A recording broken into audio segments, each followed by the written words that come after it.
Assalamualaikum warahmatullahi wabarakatuh. Innal hamdalillah nahmaduhu wa nasta'inuhu wa nastaghfiruh wa na'udzu billahi min shururi anfusina wa sayyiati a'malina. Man yahdihillahu fala mudilla lahu wa man yudlil fala hadiya lahu. Asyhadu an la ilaha illallah wahdahu la syarika lahu wa asyhadu anna Muhammadan abduhu wa rasuluh. Allahumma shalli wa sallim wa barik ala Muhammad wa ala alihi wa sahbihi ajma'in, amma ba'du. Jamaah sekalian, bapak-bapak, ibu-ibu rahimakumullah.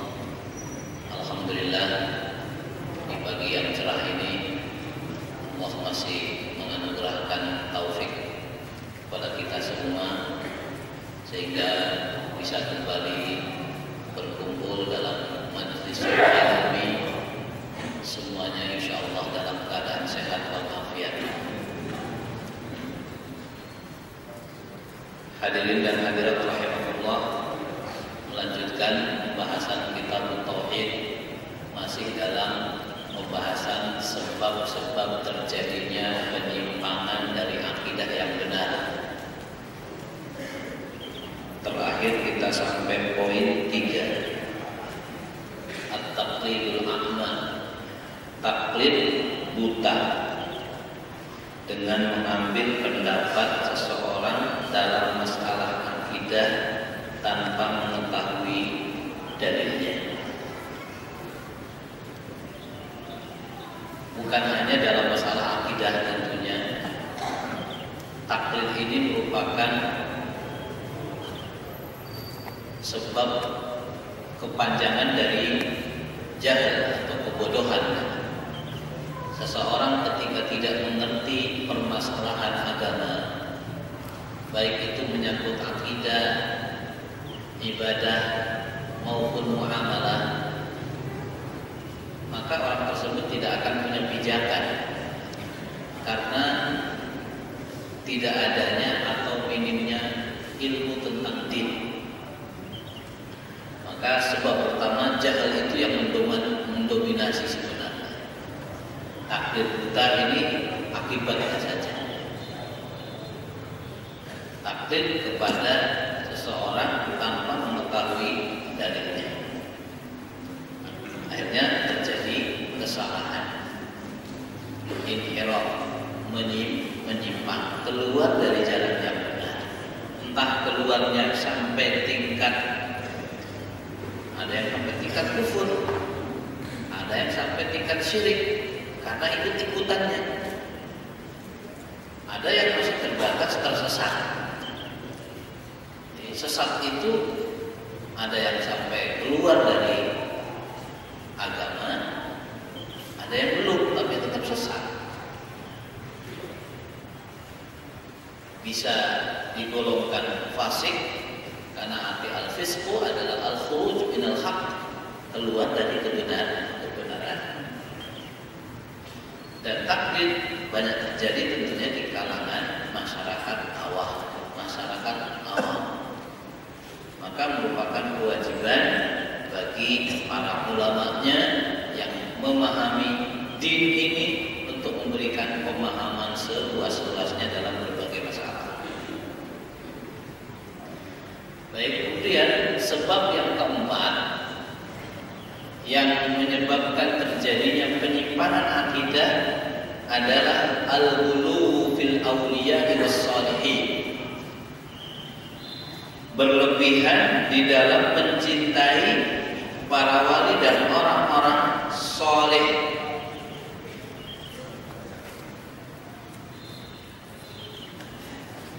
Sampai mengangkat mereka di atas derajat yang semestinya.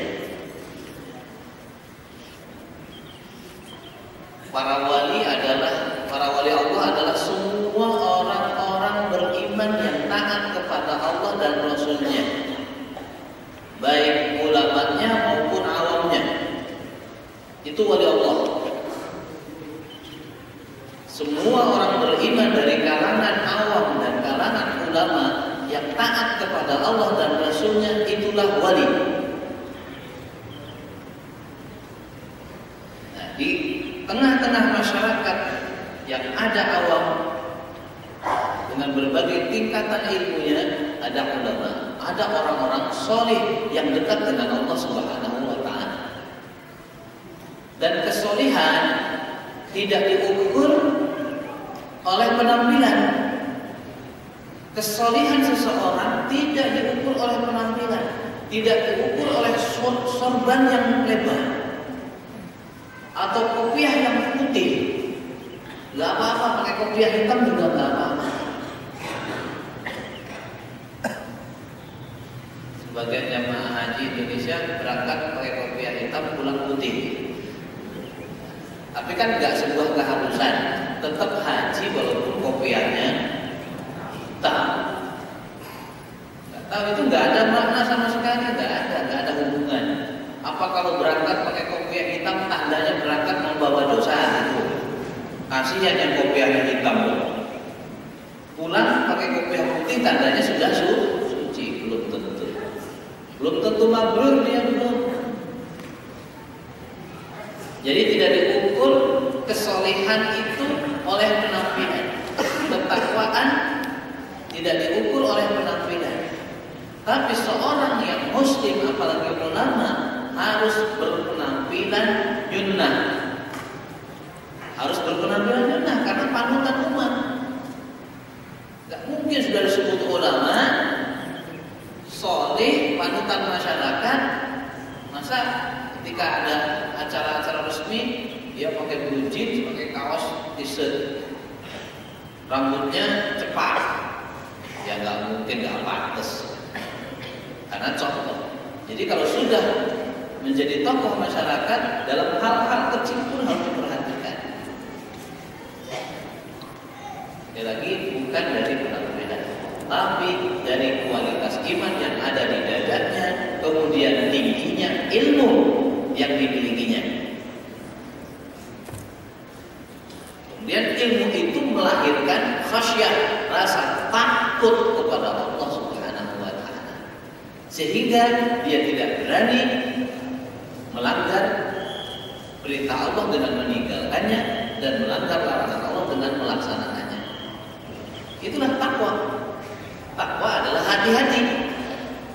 Dari kata al-wiqayah, menjaga diri, ayyattakhidhan nas wiqayatan min adzabillah. Takwa adalah seorang menjadikan sesuatu sebagai penjaga dirinya dari siksa neraka dengan cara melaksanakan perintahnya dan menjauhi larangannya. Ini wali Allah, ini orang-orang soleh.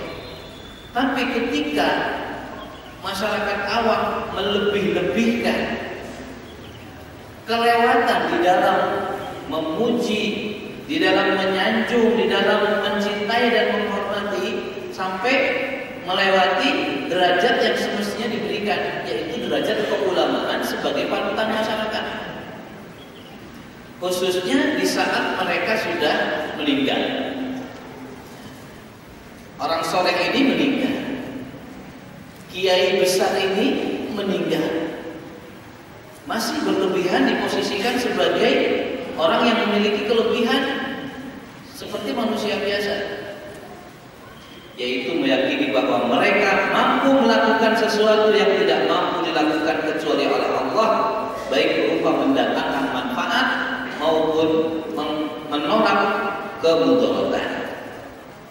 Ada yang menjadikan para wali itu sebagai perantara antara Allah dan makhluknya, sehingga sampai pada tingkat penyembahan para wali tersebut.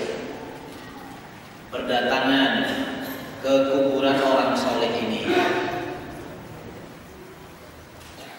di situ masyarakat melakukan hal-hal yang tidak semestinya dilakukan. Harusnya berdoa kepada Allah, berdoanya kepada kuburan. Mencintai ulama dianjurkan, mencintai orang soleh dianjurkan, ya. menjadikan mereka sebagai panutan kita dianjurkan. Karena al-ulama warasatul anbiya, ulama itu pewaris para nabi. Tapi kalau sudah wafat, sudah tidak memiliki kemampuan apapun. Hatta Nabi kita, Nabi Muhammad SAW. Nah, jamaah sekalian rahimakumullah, kemudian juga mereka sampai bertakarrub kepada kuburan para wali dengan menyembelih hewan.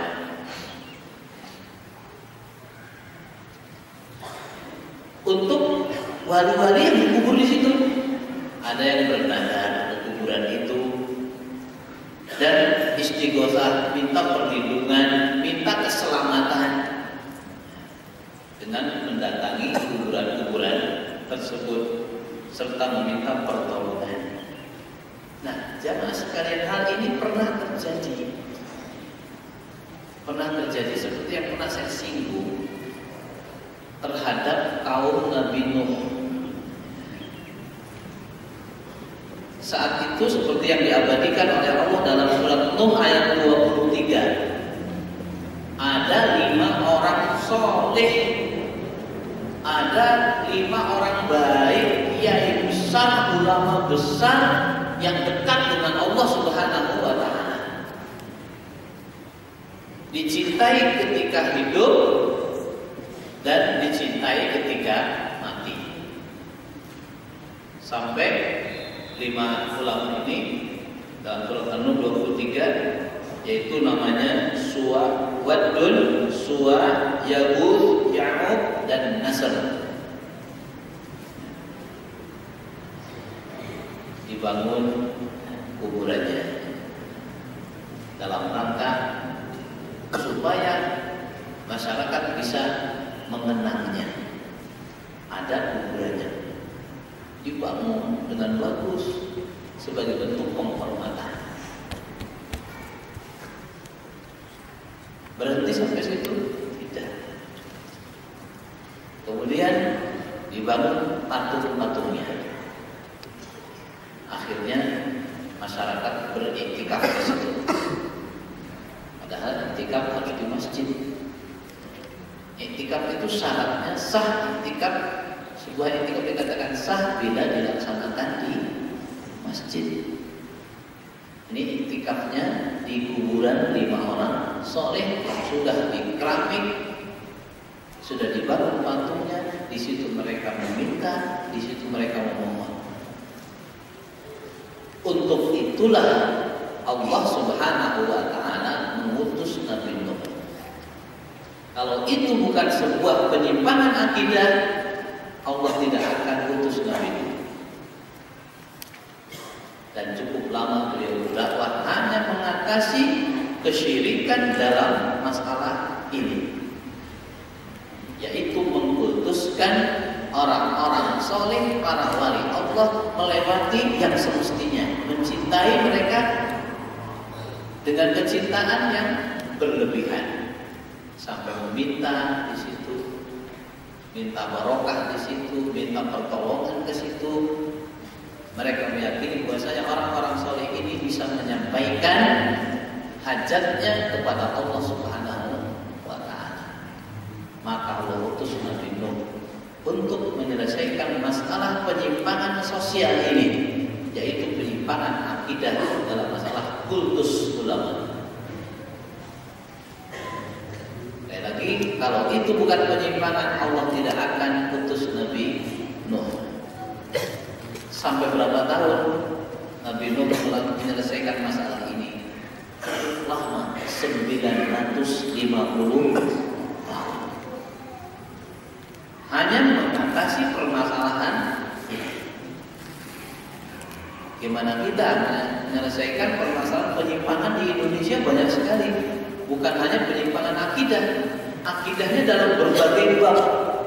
Penyimpangan ekonomi ada, penyimpangan sosial ada, penyimpangan dalam masalah rumah tangga ada, penyimpangan dalam politik ada. Ini diperlukan orang yang lebih pintar dari Nabi.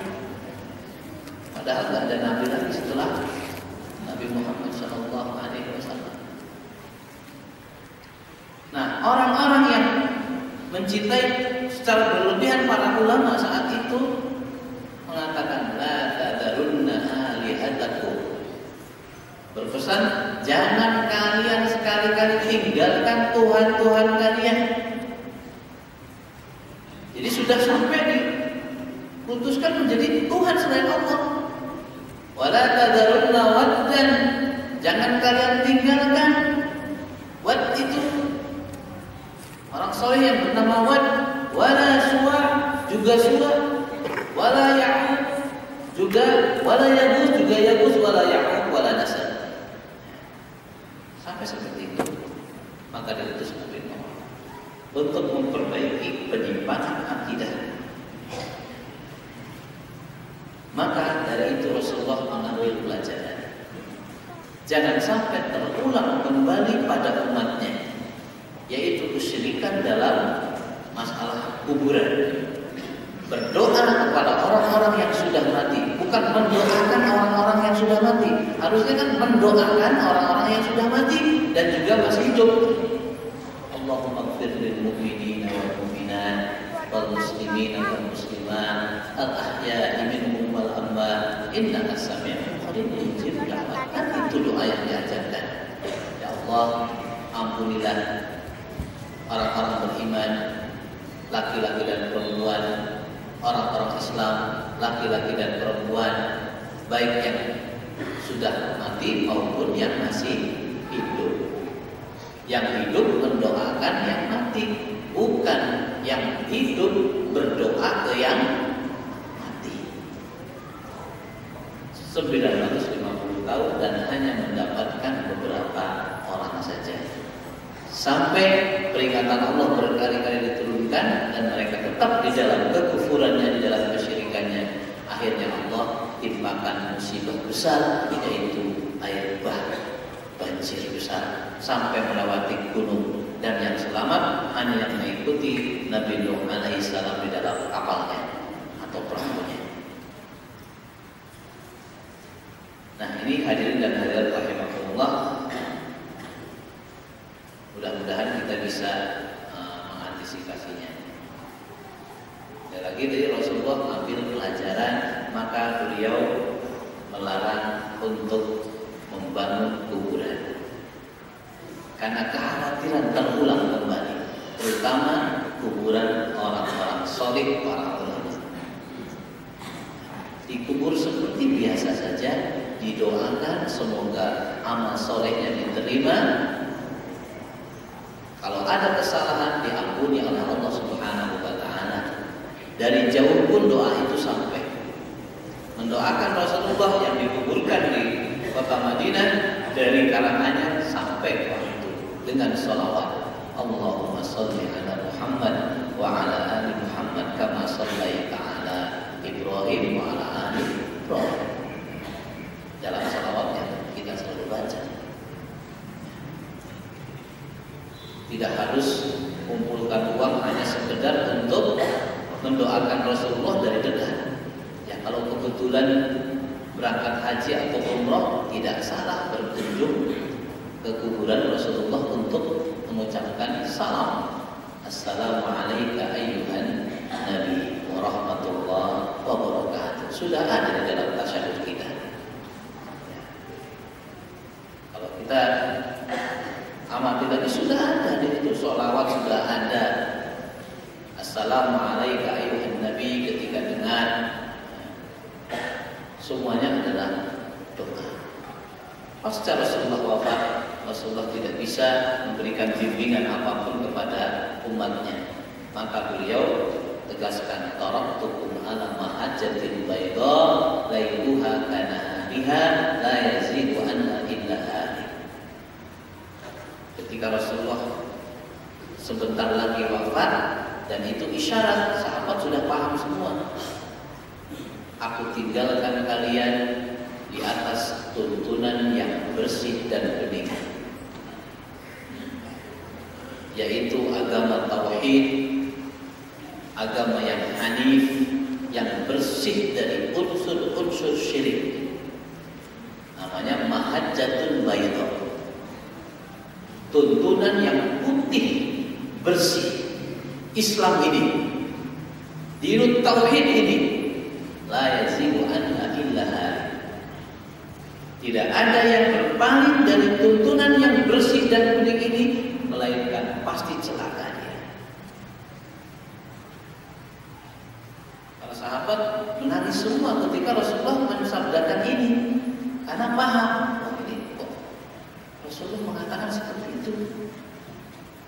Kemudian turun surat An-Nasr, idza jaa nasrullahi wal fath.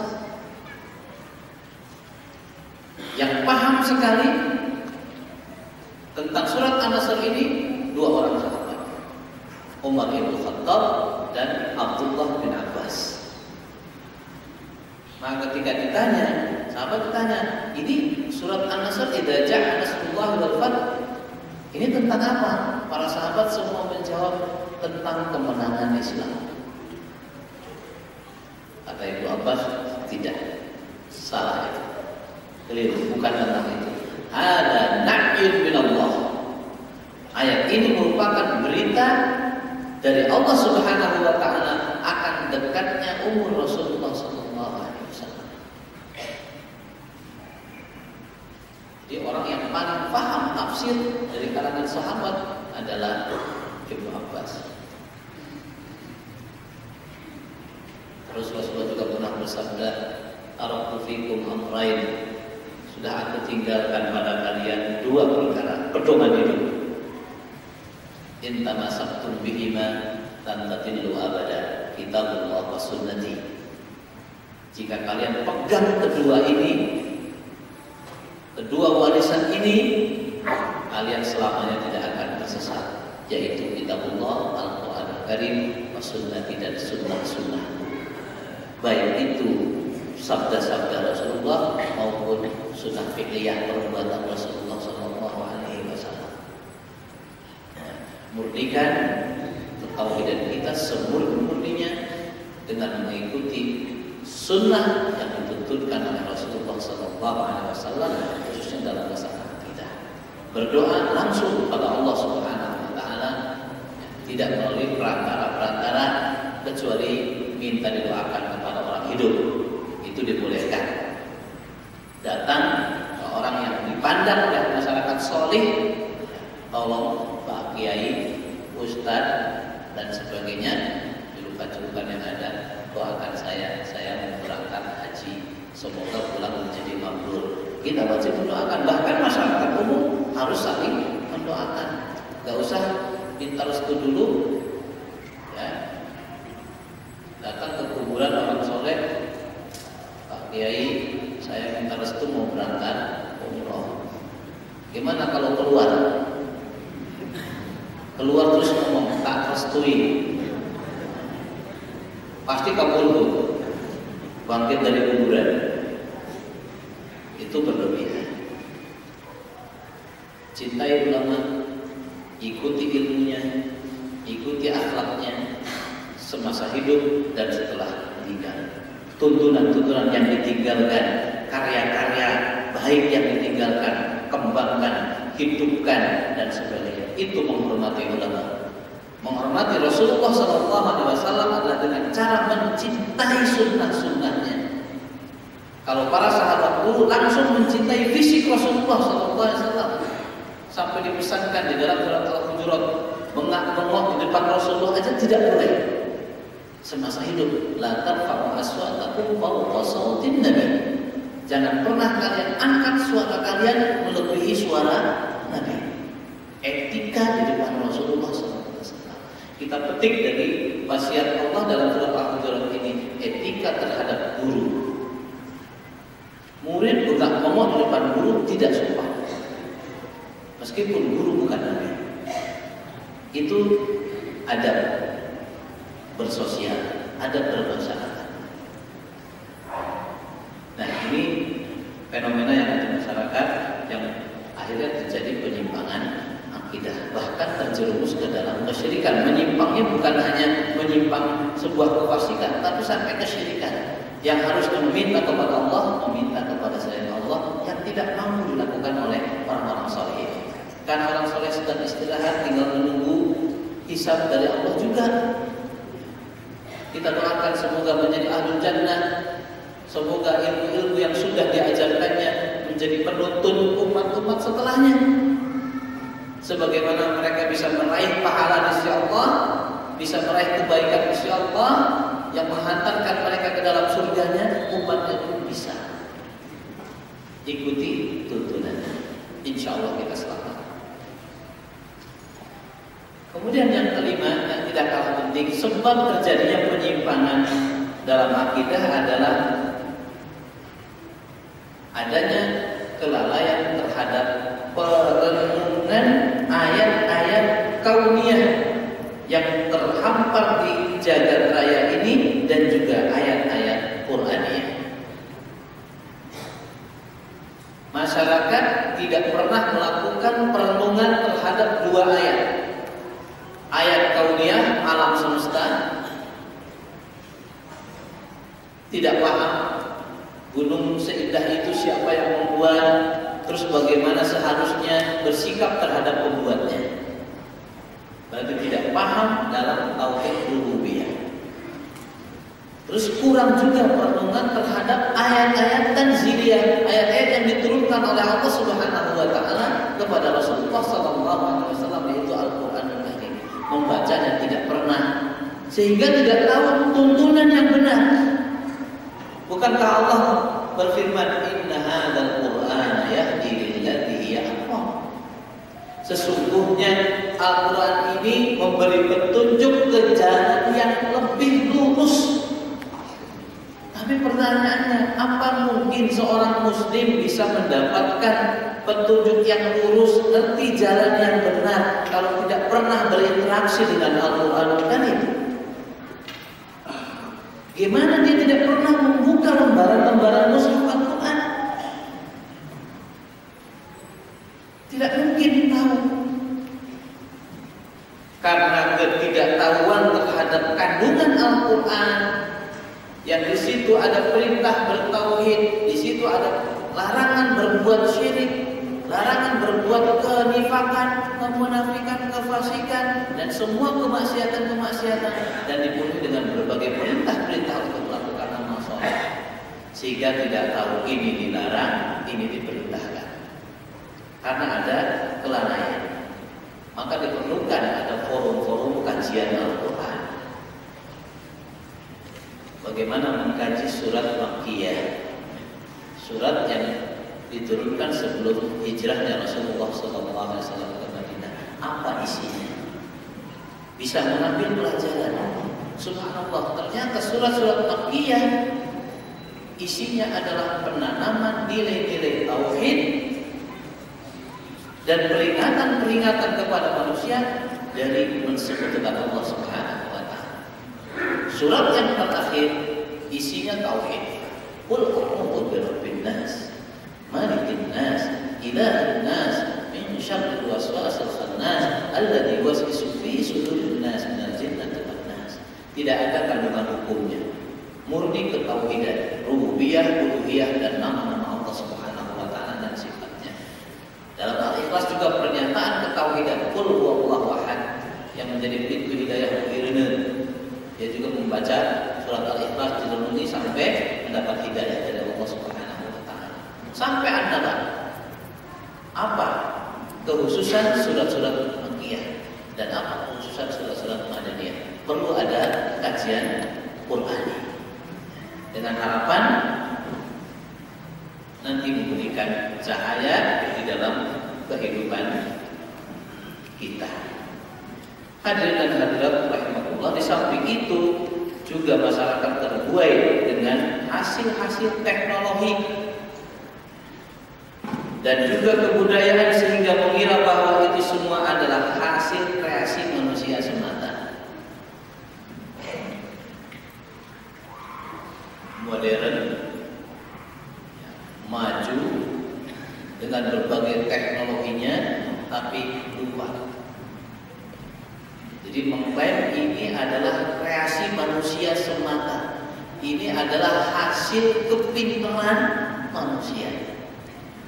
Seperti yang dinyatakan oleh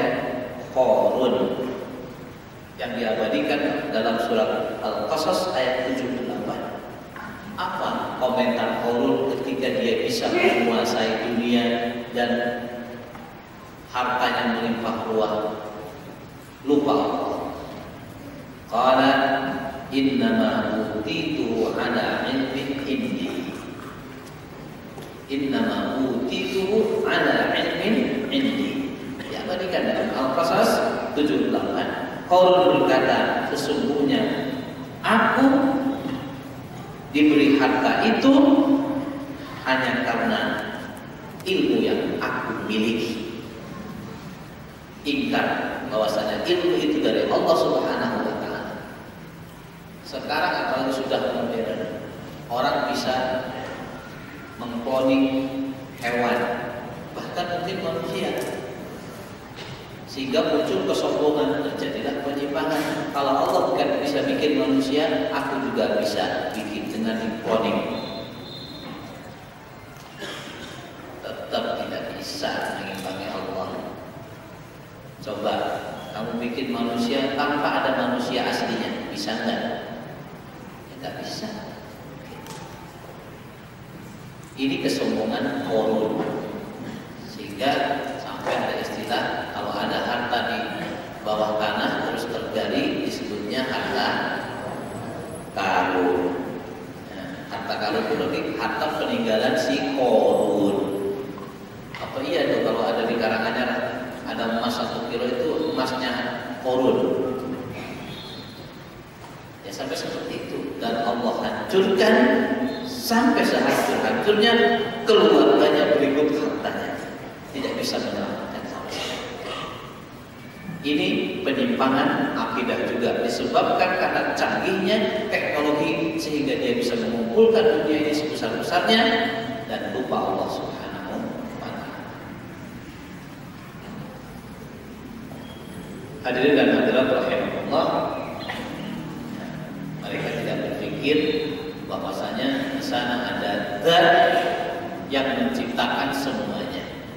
Dan yang membuat seorang itu berhasil, majunya teknologi karena pinternya manusia, dan pinternya manusia semuanya yang menciptakan Allah Subhanahu wa taala. Maka Allah mengingatkan kembali di dalam surat Ibrahim ayat 32 dan 34, Allahul ladzi khalaqas samawati wal arda wa anzala minas samai ma'an fa akhraja bihi minats thamarati rizqan lakum wa sakhkhara lakumul fulka tajriya fil bahri bi amri wa sakhkhara lakumul anhar, dan seterusnya. Ini menegaskan tentang bahwasanya yang menciptakan langit sebagaimana kita ketahui bersama adalah Allah Subhanahu wa taala, yang menciptakan bumi, yang menurunkan air atau air hujan dari langit, lalu dia tumbuhkan buah-buahan dengan air tersebut, sehingga makmurlah masyarakat semuanya karena Allah Subhanahu wa taala. Ketika lupa itu semua, maka masyarakat terbuai di dalam kemajuan teknologi, sehingga terjadilah penyimpangan, lupa Allah, karena mereka merasa ini adalah kreasi saya, ini adalah ilmu dan kepintaran saya, padahal ilmu itu dari Allah Subhanahu wa taala. Hadirin dan hadirat yang dimuliakan Allah Subhanahu wa taala. Kemudian sebab yang keenam, ini juga tidak kalah pentingnya, yaitu kosongnya mayoritas rumah tangga dari arahan-arahan Islami, dari bimbingan-bimbingan Islam. Jadi di dalam rumah kaum muslimin ini tidak ada bimbingan-bimbingan, tidak ada tarbiyah-tarbiyah, tidak ada taklim-taklim, pengajaran-pengajaran terhadap anak-anak yang merupakan generasi kaum muslimin. Tidak ada kehidupan baca Quran atau minim. Memang masih jarang sekali rumah ini hidup dengan bacaan Al-Quran Karim. Bagaimana akan hidup? Ayah ibunya belum bisa baca Quran. sudah anaknya dimasukkan TPA. Alhamdulillah, ya rumahnya kayak kuburan tapi anaknya pinter. Rumah kayak kuburan itu karena tidak ada qiraatul Quran. Mudah sekarang. Sudah kalau tidak bisa membaca, diputarkan kaset Murattal supaya rumah ini hidup. Itu sederhana sekali. Tapi yang lebih penting dari itu adanya taujihat Islamiyah, arahan-arahan Islami, bimbingan-bimbingan Islami terhadap anak-anak. Sehingga diharapkan anak ini tumbuh menjadi muslim yang takut kepada Allah Subhanahu wa taala, sehingga tidak ada dari mereka yang melakukan penyimpangan akidah. Jadi rumah punya peran jelas. Sebelum anak kita itu keluar mempelajari ilmu di luar, gurunya adalah ayah dan ibunya. Sekolahnya atau madrasahnya adalah rumah. Paling tidak sampai umur 3 tahun sekolahannya itu di rumah. Guru, pak guru dan bu gurunya adalah ayah dan ibunya.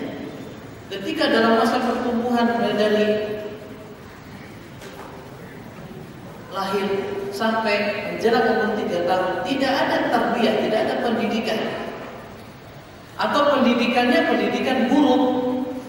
Anak kecil juga bisa menilai, anak umur 2 tahun setengah itu bisa menilai ketika ayahnya memukul ibunya atau sebaliknya dan sebagainya, juga bisa mempelajari itu. Bisa menyimpulkan, bapak galak mukul ibu jahat, kok berani mukul bapak dan sebagainya. Itu madrasah. Terus keluar ke tengah-tengah masyarakat. Di tengah-tengah masyarakat juga pergaulannya buruk. Masuk sekolahnya juga pergaulannya buruk. Ya sudah, 3 wasail tarbawiyah, rumah, masyarakat dan sekolah buruk semua. Maka fitrah anak tidak bisa terjaga. Yang harusnya terjaga tidak terjaga. Wajar kalau nanti terjadi penyimpangan.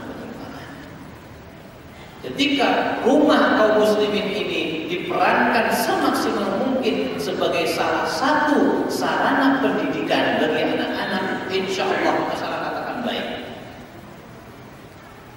Tentunya sebagaimana pepatah mengatakan faqidu syai' la yu'tih, orang yang tidak punya sesuatu tidak bisa memberi sesuatu. Sama, kalau kita sebagai bapak, kita sebagai ibu tidak memiliki ilmu tentang agama ini, bagaimana akan memberikan bimbingan kepada anak? Maka perlu thalabul ilmi, perlu ngaji sebagai bekal mendidik anak. Ketika ada kasus-kasus rumah tangga nggak bisa menyelesaikannya, nggak ngerti ilmunya, akhirnya terjadilah perceraian. Yang korban siapa? Anak-anak. Itu sudah menjadi rahasia umum di masyarakat. Banyak terjadi penyimpangan sampai terjadi bunuh diri dan sebagainya. Itu perlu bimbingan Islami. Kemarin Bu Kapolres silaturahmi ke pesantren, ya, membagi curhat bagaimana menangani kasus-kasus yang ada di masyarakat. Beliau baru 2 bulan, tapi sudah ada 13 kasus bunuh diri di kalangannya. 13 baru 2 bulan. Zaman Pak Haji kemarin jarang. Bukan berarti Bu Reni gagal. Ini adalah masalah bersama. Dan polisi dalam masalah ini tidak akan bisa menyelesaikan. Karena harus cari akarnya. Kenapa kok banyak yang bunuh diri? Anak sekolah bunuh diri karena nggak lulus ujian. Kenapa? Kenapa? Susah. Harus dicari bersama. Tapi yang disalahkan ya polisi. Kok nggak bisa menangani kasus bunuh diri? Itu salah siapa? Bu Reni baru datang 2 bulan yang lalu. Kita hidup sudah lama di kalangan kita. Ya, anak itu anak-anak kita. Bunuh diri. Ada yang karena faktor buta, nggak bisa bayar. Kenapa kalau nggak bisa bayar? Kok akhirnya menyelesaikan hidupnya dengan bunuh diri? Apa lunas hutangnya dengan bunuh diri? Enggak, masih ada urusan di akhirat. panutannya. Karena dangkalnya iman, karena minimnya ilmu. Akhirnya apa? Perlu pendidikan, perlu pengarahan. Maka arahan ini kita berikan sejak anak kita kecil. Tanamkan nilai-nilai ketauhidan, tanamkan nilai-nilai keimanan, nilai-nilai ketakwaan, kebergantungan kepada Allah Subhanahu wa taala ketika mendapatkan masalah. Tapi sekali lagi ini bukan masalah sederhana. Kasus rumah tangga, perceraian dan sebagainya sehingga korban anak bukan masalah sederhana, masalah besar. Alhamdulillah di Karanganyar ini sangat kompak ya, antara ulama dan umarotnya, aparat-aparatnya selalu kompak menyelesaikan masalah bersama-sama. Seperti itu. Karena kalau sendirian nggak akan bisa. Karanganyar dulu. Saya mikir karena saya hidup di desa Karang, saya pikir Karang aja dulu. Bagaimana mentauhidkan Karang? Itu sulit banget. Apalagi saya pendatang dari Jawa Barat datang ke Jawa Tengah. Sulit.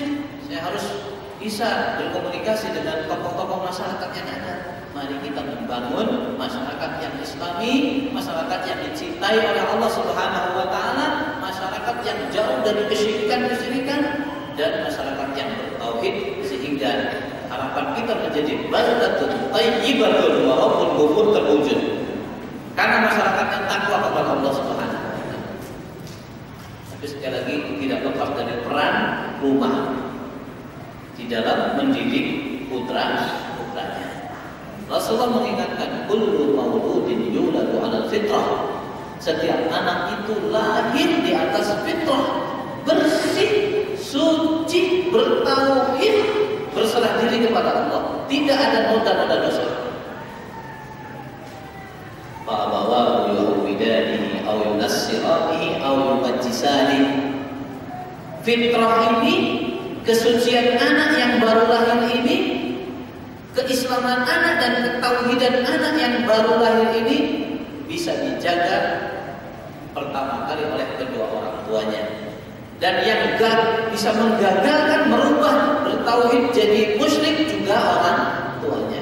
Maka lanjutannya, maka orang tuanya lah, kedua orang tuanya lah yang bisa menyahudikan, berarti dirubah dari Islam menjadi Yahudi, Nasrani atau Majusi.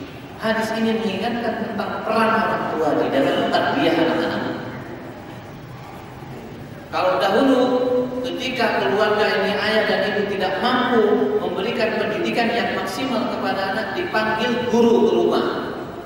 Sekarang juga bisa, yang punya rezeki gak bisa ngajarin anak Iqra, gak bisa ngajarin anak Al-Quran, anak bapak ibunya gak tamat Iqra. Alasannya dulu gak ada Iqra. Ya iya, yang gak tamat dulu gak ada Iqra. Ya sudah Al-Quran. Udah panggil guru Al-Quran. Tidak boleh anak mengulang kebodohan kita.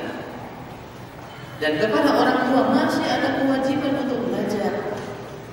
Di mana-mana ada majlis-majlis Al-Quran, ada kursus Iqra membaca, ya. Mulai dari jilid 1 sampai jilid 6 sampai ke Al-Quran sudah banyak sekali.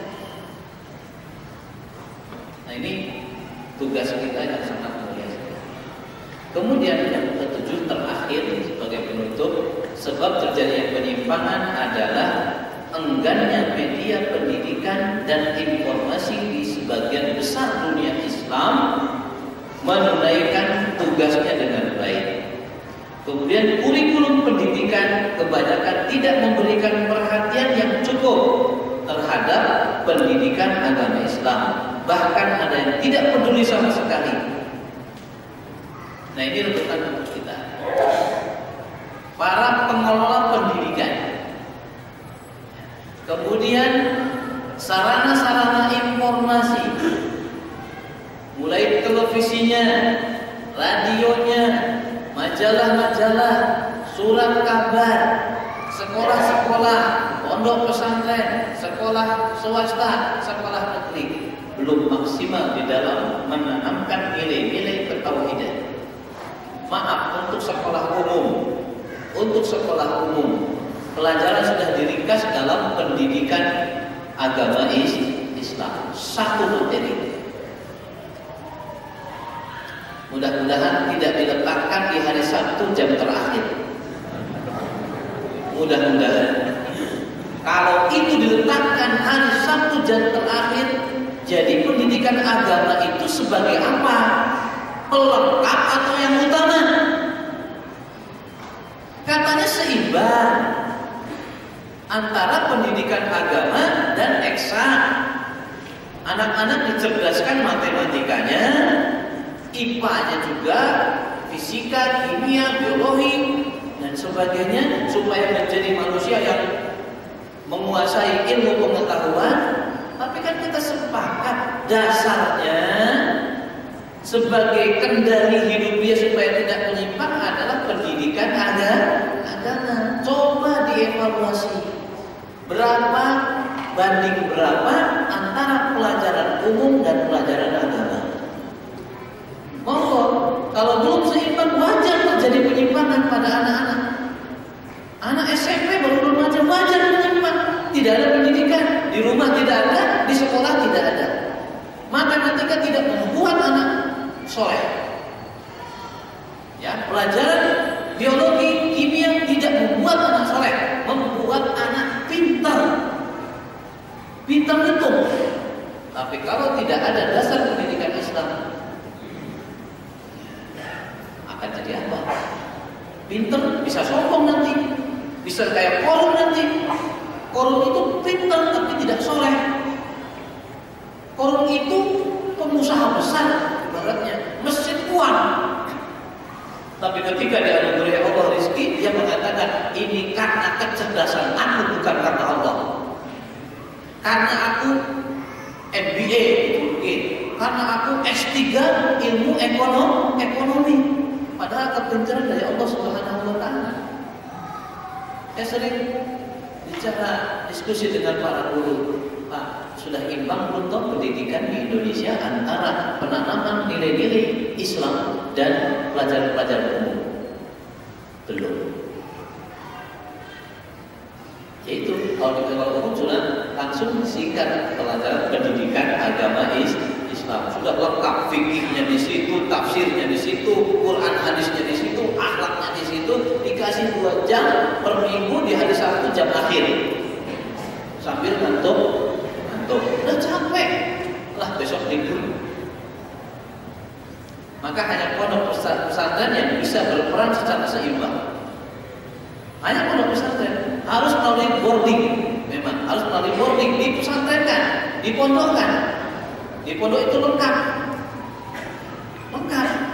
secara ilmu pengetahuan. Kita juga tidak mau kalah dengan sekolah-sekolah negeri, SMA, SMP dan sebagainya. Kita belajar, anak-anak belajar matematika, pinter-pinter, fisikanya pinter, biologinya pinter, kimianya pinter, wawasan kebangsaannya pinter, tafsirnya juga pinter, hadisnya juga pinter, fikihnya pinter, usul fikihnya pinter, bahasa Arabnya pinter sebagai alat untuk memahami Al-Quranul Karim dan hafal Al-Quran.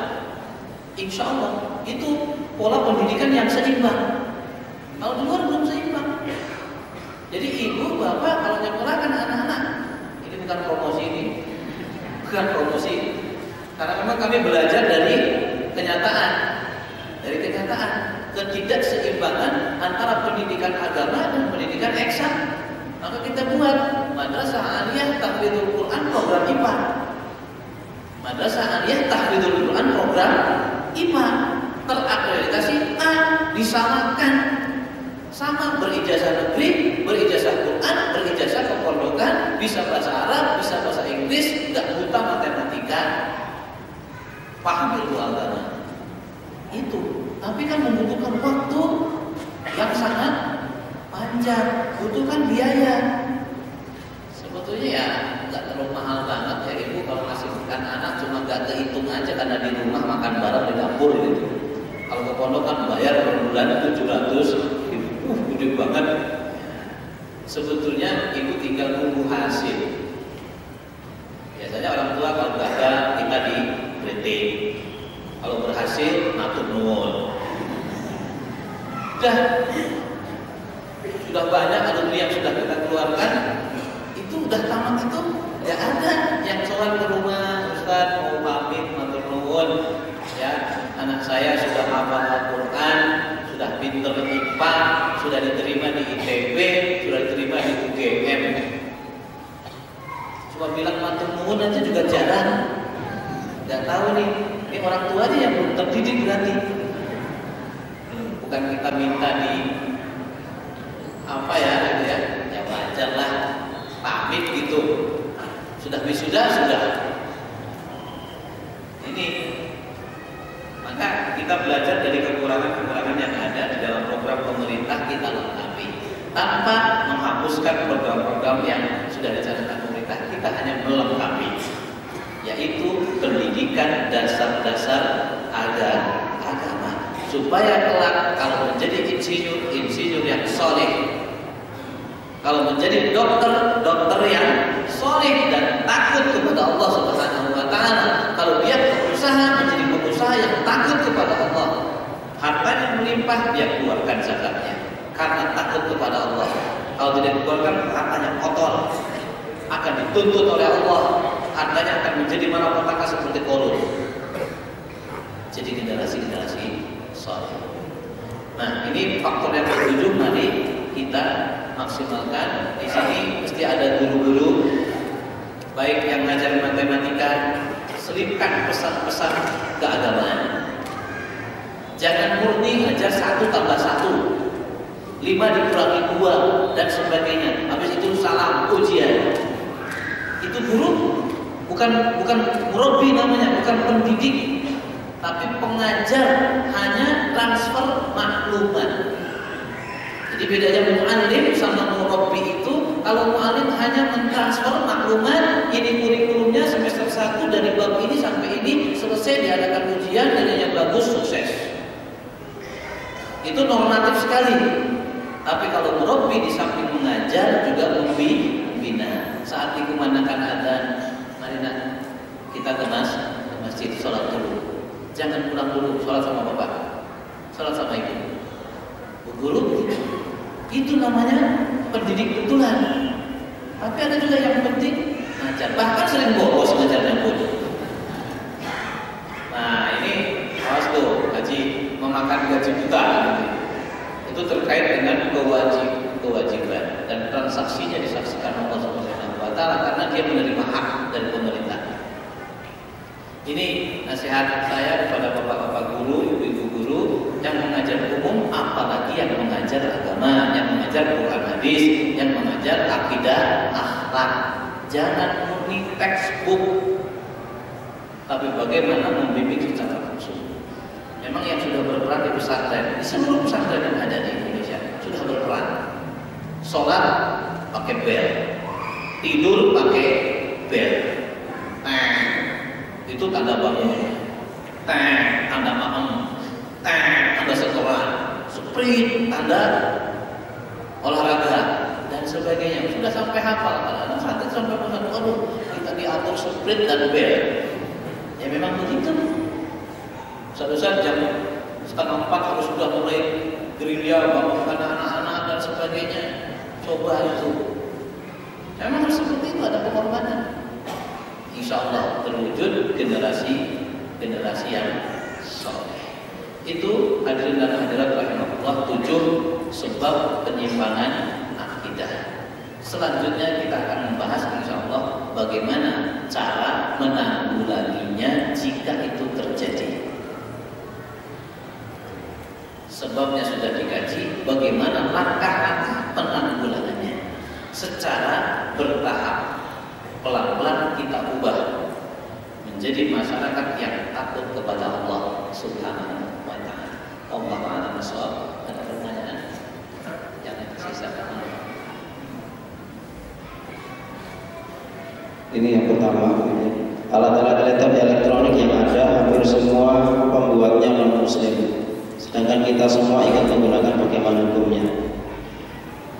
Menggunakan fasilitas dunia ini, nggak tahu yang bikin siapa, kamera, mic, jam tangan saya, zaman saya ini Swiss. Berarti siapa yang bikin? Ya, kalau urusan dunia tidak apa-apa. Manfaatkan komputer, handphone.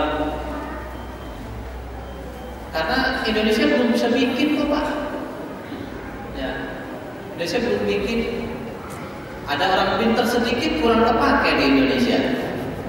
Pak Habibie nggak terpakai. Terus gimana dibawa Pak Habibie? Di Indonesia dipakai adalah yang nunut, yang apa? Yang patuhan gitu ya. Yang penting diatur asal bapak senang itu yang bisa. Gak apa-apa Pak, gak apa-apa. Manfaatkan fasilitas yang ada meskipun yang membuatnya orang-orang kafir. Nanti produksi orang Islam cuma kurma Pak. Kurma, berarti mau kurma Pak. Ya ini kenyataannya. Jadi renungan makanya. Kalau pengen berubah dong, kuasai dunia ini. Tidak bisa dipungkiri, yang menguasai dunia saat ini adalah kaum minoritas, yaitu Yahudi. Odol kita Pepsodent, Unilever. Punya siapa? Yahudi. Minum kita Aqua, Danone, Yahudi. Coba, sudah dikuasai ekonominya.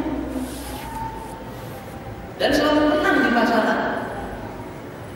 Muncul pasta gigi siwak, gak laku. Padahal itu produksi orang Islam. Ya orang Islamnya sendiri yang gak mau memakai, gimana akan maju-maju. Terus ada kekurangannya. Kenapa kalau produksi orang Islam itu mahal?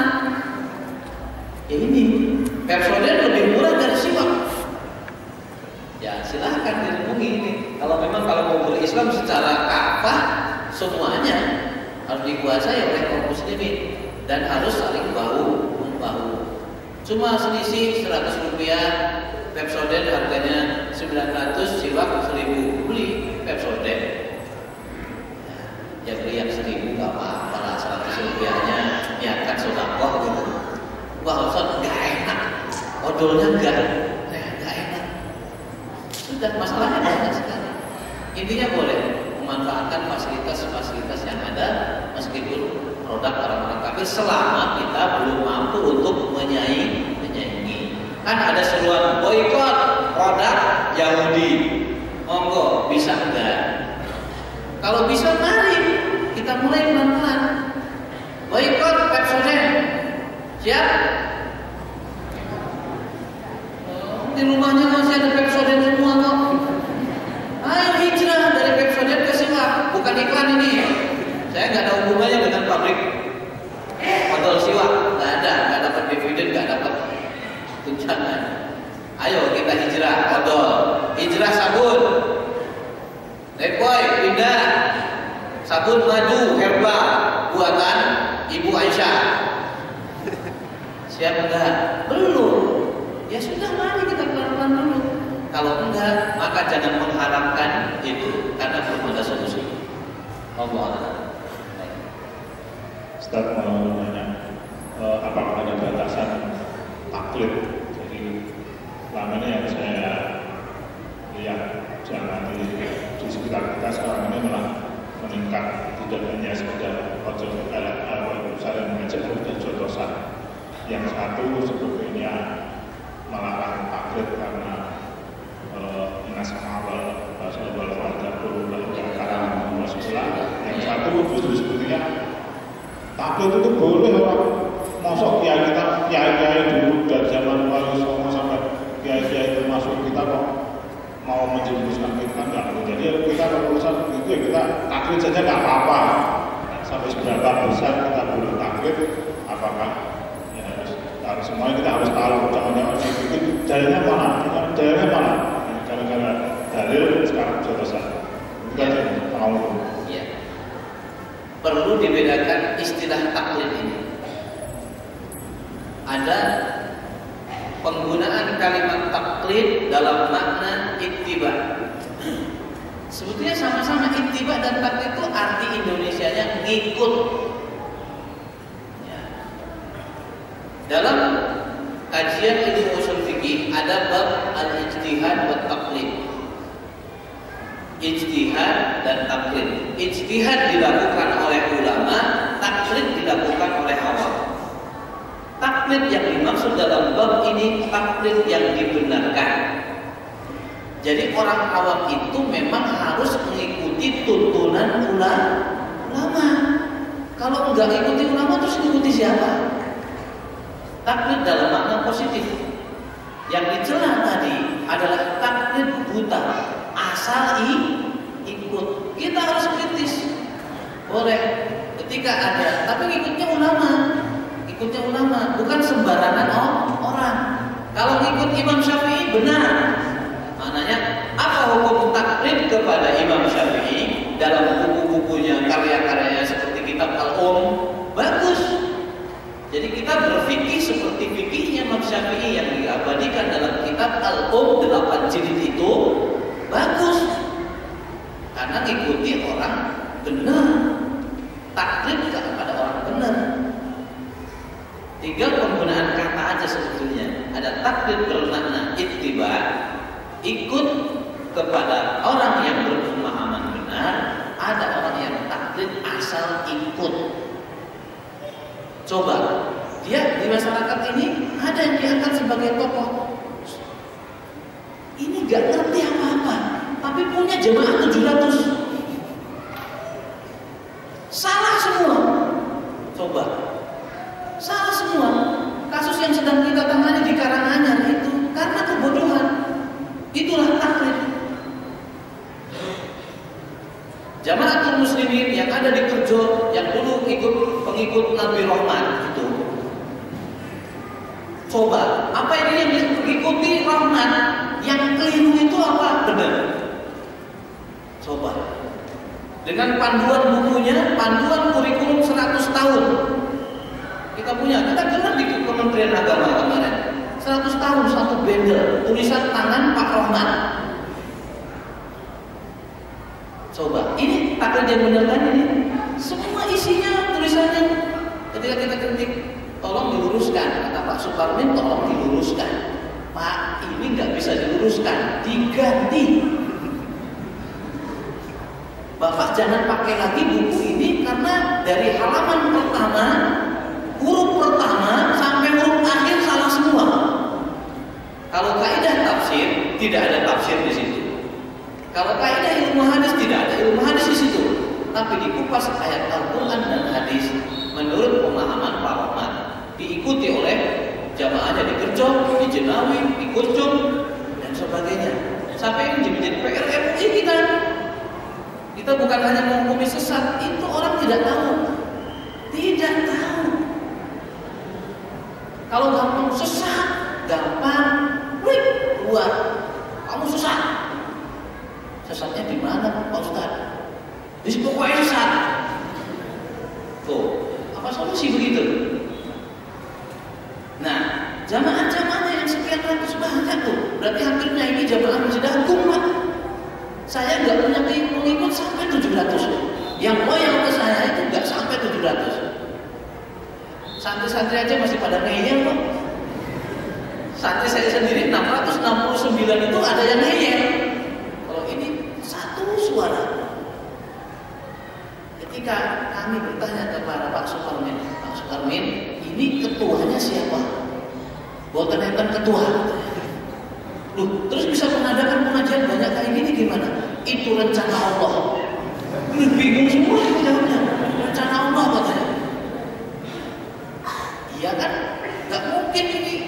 Kalau tidak ada sebuah sistem, tahu-tahu ada kumpul jamaah 700. Mesti ada sistem pengumuman. Pengajian Ahad pagi dilaksanakan jam 5 sampai jam 6 dengan pemateri Ahad pertama si bulan ini diundang kaum muslim untuk bisa menghadiri. Pada hadir jadinya. Jadi tanya takmir masjid berarti kan ini tidak ada ketuanya. Jadi misterius sampai sekarang ini harus dibina terus. Nah, ini contoh. Tapi kalau taklid ke ulama yang sudah jelas keilmuannya itu kewajiban masyarakat awam. Karena kalau untuk menggali seperti hukum multi level marketing mau ikut siapa? Gak paham kok. MLM. Tanya ke orang yang memang paham di bidang ilmu fikih, itu namanya taklid. Tapi diskusi, kalau nggak boleh, alasannya apa Ustaz? Kalau ini haram, dalilnya apa? Boleh bertanya begitu, supaya tahu, jangan haram. Makasih. Udah cepat. Ustaz, hukumnya apa nih? Haram. Nuhun Ustaz. Gimana nanti kalau ditanya lagi? Kata Ustaz, haram. Tuh kan, nanti Ustaz siapa? Ustaz Badri Kamal. Bilang haram, dalilnya apa? Gak tahu, tanya sendiri. Tetap harus kritis. Dalil itu bisa Al-Quran, bisa As-Sunnah, bisa kaidah-kaidah syar'i, kaidah fiqhiyah, dan kaidah usul fikih. Ya, ada dalil akli yang sehat, ada dalil akli yang batil. Masih ada. Bagaimana hukumnya jika ada seseorang yang mengajak atau mendakwahkan kepada orang lain untuk melakukan suatu amalan, tetapi amalan tersebut tidak jelas ada syariatnya atau tidak ada dalam Islam? Jangan diikuti kalau ada dasarnya. Ya inilah takut nanti itu ngajak yang seperti yang sudah terjadi baru-baru ya, menjelang tanggal 1 Muharram, malam Syuro. Ayo, masyarakat banyak apa? Malam Syuro. Urunan beli lembu untuk dipotong. Nanti kepalanya disajikan di punden-punden. Dengan harapan nanti kampung ini terjaga dari bencana. Kenapa nggak minta sama Allah? Kemarin pas Idul Kurban nggak pada urunan. Pas 1 Muharram urunan. Coba. Yang pertama jelas sunnahnya, yang kedua jelas menyimpangnya. Tapi sebagian masyarakat kenyataannya, ya kalau ngajak seperti itu ya jangan mau, karena tidak ada tuntunan. Cara agar kita mendapatkan perlindungan dari Allah Subhanahu wa Ta'ala, 1 berdoa, 2 dengan melalui amal soleh karena Allah.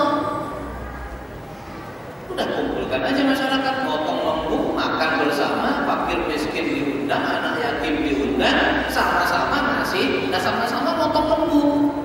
Kepalanya juga dibikin, dimasak juga, jangan dikasih ke pohon, jangan dikasih ke tempat-tempat yang di situ ada penunggunya. Iya ada penunggunya, jelas lah. Gak ada tempat yang gak ada yang nungguin itu. Kalau di situ dengan harapan supaya tidak mengganggu, berarti menyalahi tuntunan. Intinya kalau mengajak seseorang kepada sebuah amalan yang tidak ada tuntunannya, tidak boleh diikuti. Karena yang berhak ditaati hanya Allah dan Rasulullah dalam urusan ibadah. Saum awal Muharram tidak ada tuntunan. Yang ada tanggal 9 dan 10.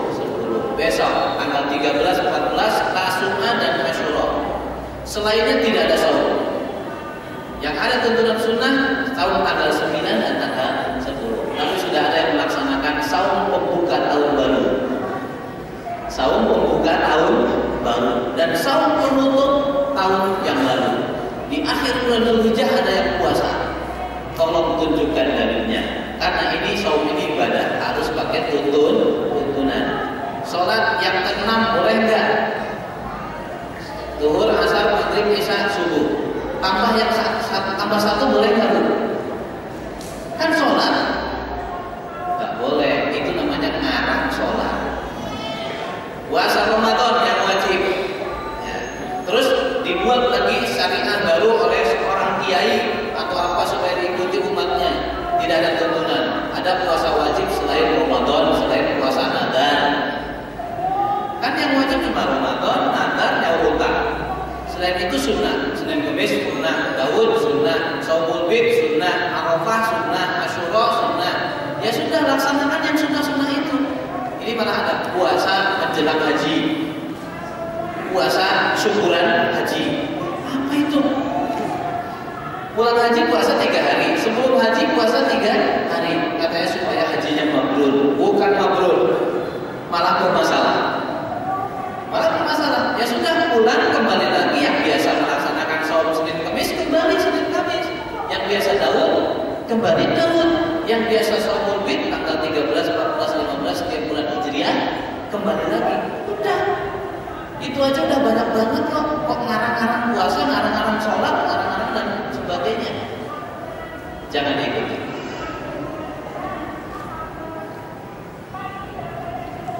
Apakah anak-anak kita lebih penting untuk dijadikan guru tauhid dan tidak penting untuk dijadikan guru ijab seperti matematika, fisika dan lain-lain? Bukankah keduanya ilmu akhirat harusnya seimbang dengan ilmu dunia? Nah, pertanyaan yang terakhir, ya. Yang terakhir ya harus seimbang. Tadi sudah saya singgung, seimbang belum. Penting mana mencari guru tahfiz sama guru matematika? Yang monggo keperluannya apa dulu? Kalau matematika untuk di dunia saja. Kalau Al-Quran, dunia dan akhirat. Ya, Bapak bisa menjawab penting mana Quran sama matematika. Tapi bukan berarti nanti disimpulkan matematika tidak penting. Gak bisa matematika, gak bisa dagang. Diampusi orang. Belanja 90.000, uangnya 100.000 dikembalikan 50. Karena gak ngerti matematika.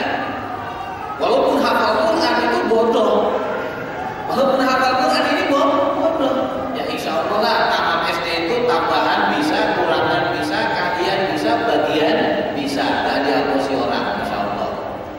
Tapi kalau pengen jadi insinyur ya harus ngerti karena gak cuma tambahan kurangan. Dia akan menghitung nanti kekuatan air, kekuatan tanah, kekuatan bangunan. Ini kalau tidak ada tiang bagaimana dan sebagainya. Itu ilmu matematikanya lebih dari ilmu matematika SD. Tapi tentunya mana yang lebih utama itu. Lebih utama kalau muslim yang harus ngerti kitab sucinya. Matematika udah pinter, sudah umur 18 tahun tamat SMA, mau masuk UNS jurusan MIPA tapi belum bisa baca Quran, ya terlambat. Bagaimanapun buruk ini, maka sejak kecil Quran diajarkan, matematika diajarkan. Paling tidak seimbang 50-50. Tapi kalau saya menyarankan tidak boleh seimbang, agama harus berat. Ya, agama harus lebih banyak. Karena kalau imbang, bagaimana urusan akhirat kok diseimbangkan dengan dunia? Wal akhiratu khairul laka minal ula. Padahal kata Allah akhirat lebih baik bagimu daripada yang pertama yaitu dunia. Tapi paling tidak seimbang. Dari sekolah-sekolah umum atau pondok pesantren menjaga keseimbangan. Kalau pesantren sudah seimbang. Bahkan dilebihkan plus kurikulum Quran yang belum ada di sekolah-sekolah madrasah luar. Ya kalau sudah ada juz amma, sudah alhamdulillah itu. Dari 30 juz pilih juz 30 paling akhir. Boleh ditawar separuh juz. Boleh ditawar. Tapi kalau tidak ada sama sekali menghafal Al-Quran perlu dievaluasi. Belum seimbang. Kok matematika tamat, PPKN tamat, bahasa Indonesia tamat, Qurannya juz terakhir saja tidak selesai. Tugas guru Quran hadis. Ya, sulit untuk menghafal juz amma di sekolah umum. Sulit banget. Satu juz saja sulit banget. Karena memang tidak ada porsi waktu yang cukup. Kalau di pesantren subuh ada, pada maghrib ada, pada asar ada. Jam 8 sampai jam 1 pelajaran penuh umum dan pemondokan. Makanya 24 jam belajar terus sampai bosan keluar. Gak kerasa. Pengen masuk SMA. Mulai SMA pacaran terjerumus sudah lantas macam-macam sudah sedih. Orang tuanya ngebel besar, anak saya mau jadi gini. Ya iya, pindah SMA. Ya monggo. Hak orang. Satu lagi Pak, saya mau lanjut. Ustaz, penjelasan hukumnya halal atau haram gaji dari pegawai bank konvensional atau bank syariah? Ya. Bank konvensional menerapkan sistem riba. Ya, Jadi pertanyaannya saya alihkan, apa hukum memakan riba? Apa hukum memakan riba? Untuk jawaban terkait dengan pegawai bank, ya, saya bagi dua jawabannya. Riba adalah haram, dan bank konvensional itu menerapkan sistem ekonomi riba. Dan Rasulullah bersabda, la'anallahu akilan riba wa mukilahu wa katibahu wa syahidahu. Allah melaknat pemakan riba, yang memberi makan, yang menulis, yang menyaksikan. Terus kalau seandainya saya keluar dari bank itu, istri saya kelaparan, anak saya kelaparan karena nafkah saya dihasilkan dari gaji itu. Saya jawab untuk ini, fattaqullaha mastata'tum. Bertakwalah kepada Allah dengan segala kemampuan. Kalau bisa menciptakan bisnis baru yang syar'i, keluar. Karena sudah ada pengganti. Selama belum ada, tetap di situ sambil banyak istighfar. Ya gitu, udah gimana lagi? Kalau saya punya perusahaan, gampang. Ibu kerja di bank, keluar kerja di saya. Selesai, itu solusi. Ibu harus keluar, rezeki urusan Allah. Ya betul, rezeki urusan Allah. Sudah keluar, kan nggak bergaji. Apa langsung tercipta medan pekerjaan? Tidak. Makanya bertakwa, mastata'tum, berusaha untuk tidak bekerja di bank ribawi. Paling tidak pindah ke bank syariah, meskipun belum syar'i 100%, tapi sudah menuju kepada syariah. Atau ciptakan lahan pekerjaan sendiri, hasil tangan sendiri, dan itulah pekerjaan yang paling dicintai oleh Allah, yaitu pekerjaan Nabi Daud. Jadi saya tidak menganjurkan saat ini harus keluar kepada penanya, tapi berusaha semaksimal mungkin untuk menghindarkan diri dari riba. Dan bank konvensional menerapkan riba. Sudah dibahas dalam seminar RUI tentang akselerasi bank syariah. Kebetulan saya sebagai pemateri di Pondok Pesantren Masalam Solo bersama Pak Iskandar Zulkarnain, ya, sudah sepakat kita harus menuju kepada ekonomi syariah. Alhamdulillah sudah mulai serba syariah sekarang. Kolam renang syariah, salon syariah, gedung syariah. Apalagi Pak, ada kata syariah banyak, walaupun belum syar'i 100%, sedang menuju. Sudah salon syariah, maksudnya putra dan putri dipisah. Kolam renang syariah, putra ya hari putra, putri hari putri, nggak campur aduk. Ada kolam renang konvensional, laki-laki, perempuan, nenek-nenek, kakek-kakek, remaja, anak-anak, balita, semua masuk kolam bareng-bareng. Itu tidak Islami. Kita Islamikan. Cuma istilahnya kurang tepat, ya nggak apa-apa.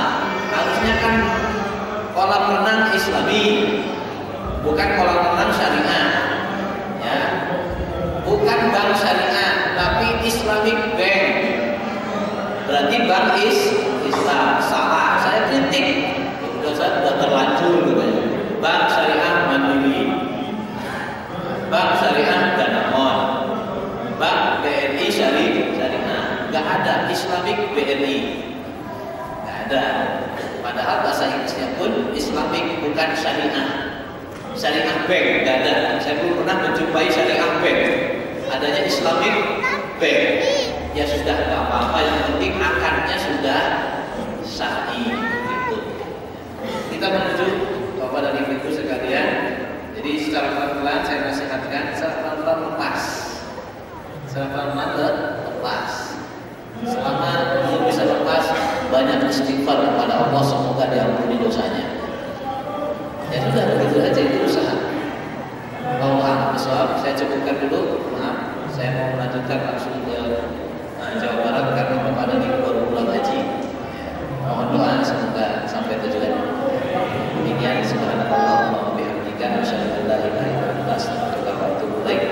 Wassalamualaikum